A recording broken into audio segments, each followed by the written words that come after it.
नमस्कार, जय श्री राम दोस्तों। Never give up your duties. हमें अपने कर्तव्यों को, अपने कर्मों को कभी नहीं त्यागना चाहिए, निरंतर करते रहना चाहिए। The result will decide the time. यानी अपना जो रिजल्ट है वो टाइम निश्चित डिसाइड करता है, निश्चित रूप से निर्णित करता है। हमारे हाथ में सिर्फ कर्म करना है। तो so never give up your duties. आज हम बात करेंगे एक्सिलरी की, एक्सिलरी वर्ब्स की। जैसा कि हम जानते हैं एक्सिलरी का मतलब हो गया हेल्पिंग। तो ये काल वर्ग को डिसाइड करने में मेन वर्ब की सहायता करती है, इसलिए इनको सहायक क्रिया कहते हैं। ये प्राइमरी होगी। प्राइमरी की हमने चर्चा कर ली टेंसेज में, यानी डू की इंटरमीडिएट में कर ली, प्रेजेंट इंडेफिनिट में डू डज, पास्ट इंडेफिनिट में डिड। इसी तरह हैव की हमने परफेक्ट में कर ली, बी की हमने कंटिन्यूअस टेंस में चर्चा कर ली। आज हम चर्चा करने वाले हैं मॉडल्स की, मॉडल एक्सिलरी की। मॉडल एक्सिलरी वर्ब्स जो कि सिर्फ और सिर्फ हेल्पिंग वर्ब के रूप में ही प्रयुक्त होती है, हेल्पिंग वर्ब के रूप में ही प्रयुक्त होती है। कौन कौन सी होती है? Can, could, may, might, shall, should, will, would, ought to, must, have to, had to, और need, to, dare, to, use to.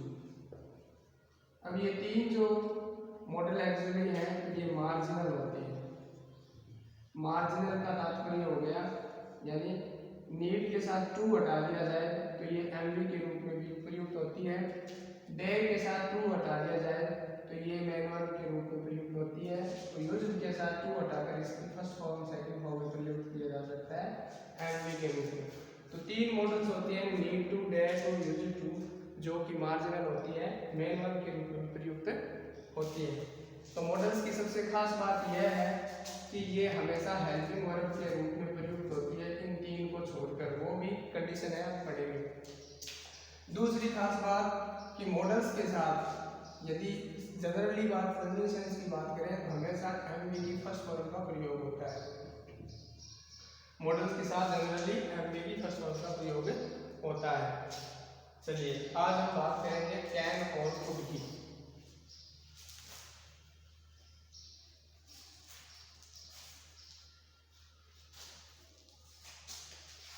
Can और कुड दोनों सकने के सेंस में है। इन दोनों का प्रयोग कहाँ होता है? कैन की बात करते हैं, over, ability, capacity, capability,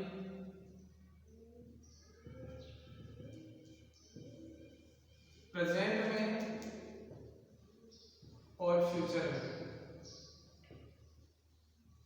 present या फ्यूचर सेंस में शक्ति के लिए, क्षमता के लिए, सामर्थ्यता के लिए, योग्यता के लिए कैन का प्रयोग होता है। और इन्हीं के साथ पास्ट, यानी past over, past ability, past capacity, past capability के साथ कुड का प्रयोग होता है। जैसे एग्जांपल्स देखें, I can lift this box. अब देखिए प्रेजेंट की बात है, मेरे अंदर क्षमता है, मैं इस बॉक्स को उठा सकता हूँ, तो यहाँ पर कैन का प्रयोग हो रहा है। तो कैन के साथ वर्तमान की और भविष्य की, यानी भविष्य में मेरे पास क्षमता होगी, मैं इस बॉक्स को उठा लूँगा, तो इन दोनों सेंस में कैन का प्रयोग होता है। यदि पास्ट सेंस की मैं बात करूँ तो क्या हो जाएगा?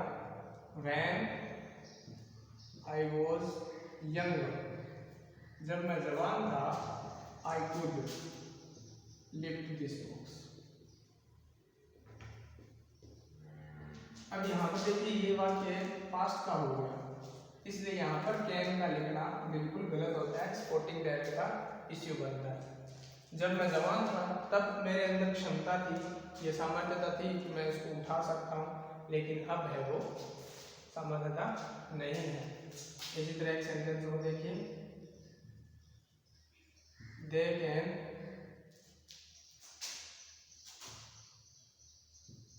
मेक इट कंफर्ट, उनमें वो सामर्थ्यता है कि वो इसको आसान कर सकते हैं, इजी कर सकते हैं।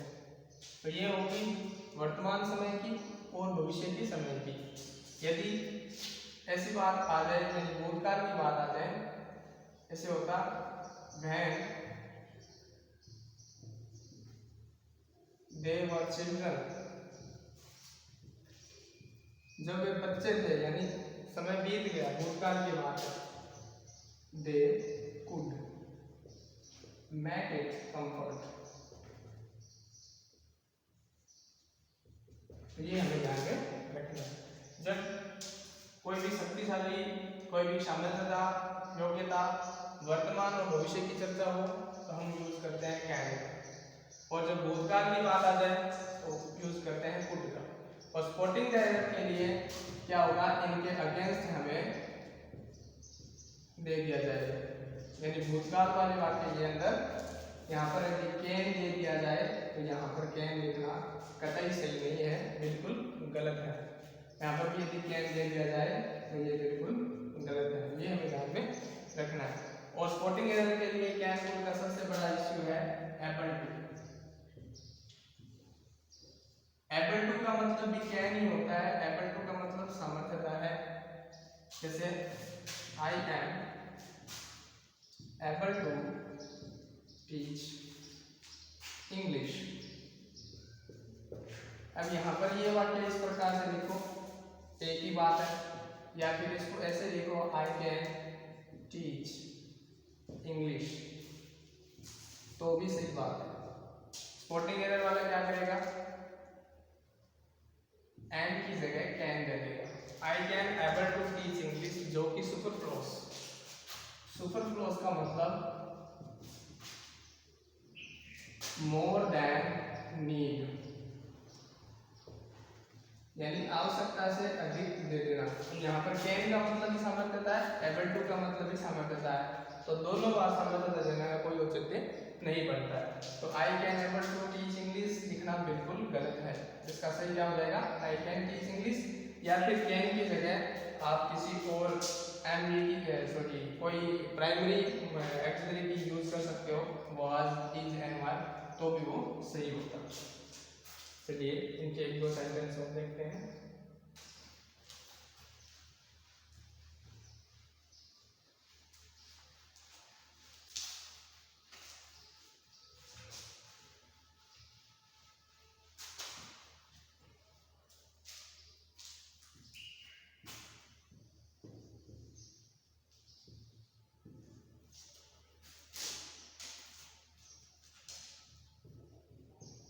When you were a young man, you were able to play this game। जब आप जवान थे, एक जवान आदमी थे, तब आप इस गेम को खेलने की एबिलिटी रखते थे। इस वाक्य को ऐसे लिखें तो भी वही बात है। इस वाक्य को ऐसे लिखें, when you were a young man, you could play this game, तो भी वही बात है। गलत कहाँ होगा, इस वर्ड की जगह कुड दे दिया जाता। वाक्य होता when you were a young man you could able to play this game, तो ये वाक्य गलत हो जाता। कुड लिखना बिल्कुल गलत है। या तो आप able to का प्रयोग करो, या फिर कैन या कुड का प्रयोग करो। वर्तमान और भविष्य के लिए कैन का प्रयोग करो और भूतकाल के लिए कुड का प्रयोग करो। चलो ये तो होगी क्षमता, सामर्थ्यता की बात। अब हम बात करते हैं परमिशन। परमिशन यानी आज्ञा लेना आज्ञा देना।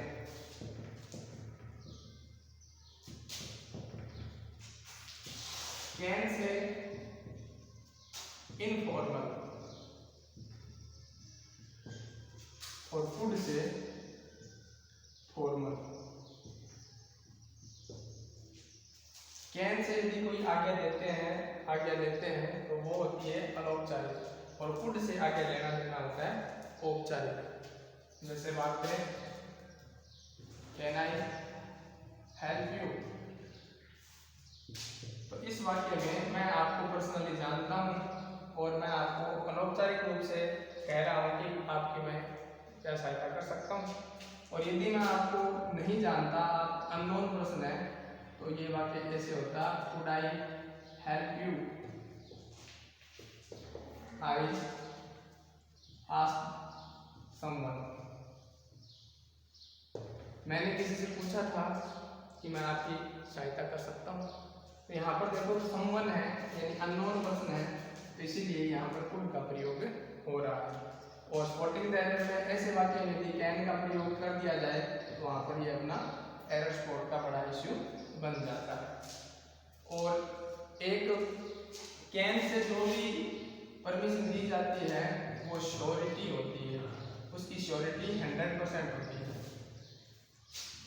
यानी कैन से यदि आप कोई परमिशन देते हो तो उसकी श्योरिटी यानी उसकी निश्चितता या उसकी प्रमाणिकता आपके पास 100% होती है। यानी आपके पास अप्रूवल एक्सेस होते हैं, आपके पास अप्रूवल राइट्स होते हैं कि आप किसी को परमिशन दे सकते हो। जैसे मैं कहूँ you can swim in this pool, मैंने आपको कहा कि आप इस पूल में नहा सकते हो, स्नान कर सकते हो, तैर सकते हो, तो मुझे इस पूल के बारे में पूरी डिटेल है, पूरी जानकारी है, तब मैं आपको कैन से इंफॉर्मेशन दे सकता हूँ, श्योरिटी है मेरे पास। यानी इस पूल में कोई गड़बड़ नहीं है, कोई दिक्कत नहीं है।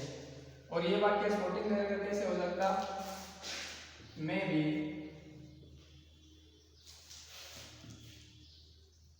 There is a danger zone.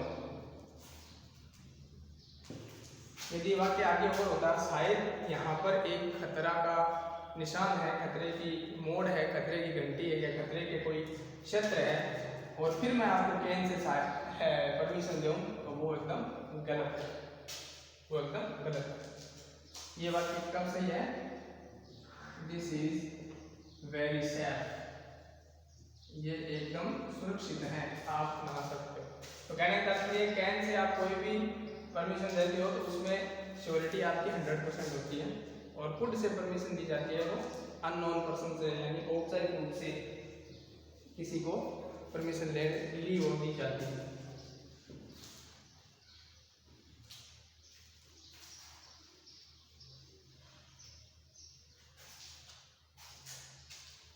जैसे could I use your BMW?